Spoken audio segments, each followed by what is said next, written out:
wake up song for Paramashiva in me, for Paramashiva to manifest. With this one spiritual powerful cognition, chant this Mahavagya.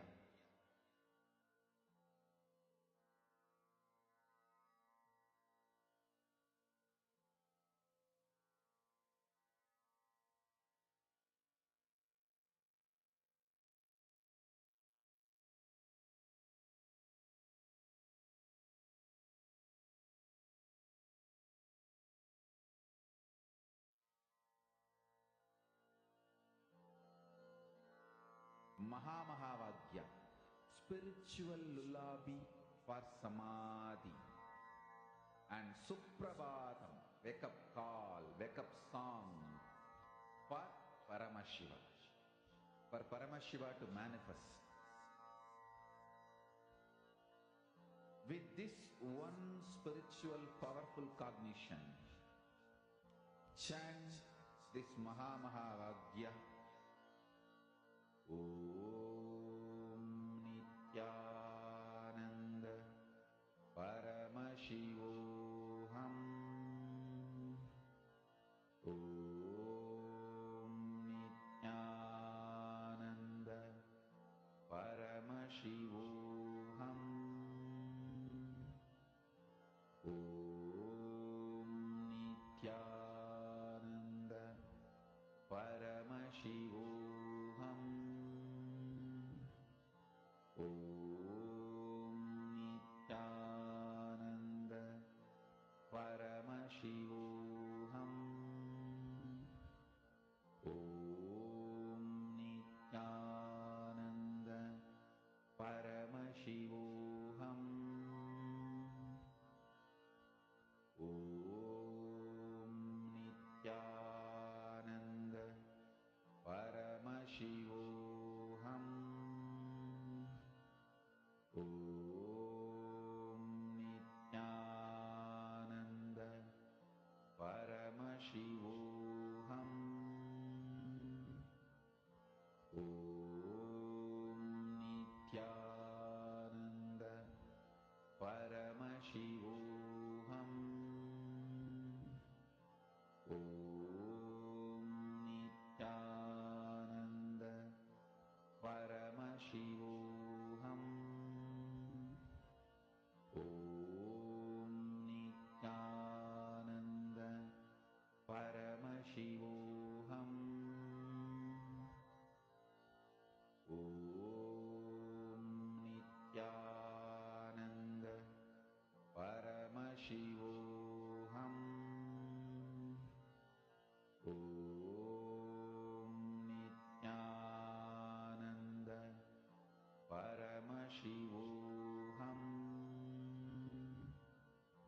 Om Nithyananda Paramashivoham. Om Nithyananda Paramashivoham. Om Nithyananda Paramashivoham. Om Nithyananda Paramashivoham.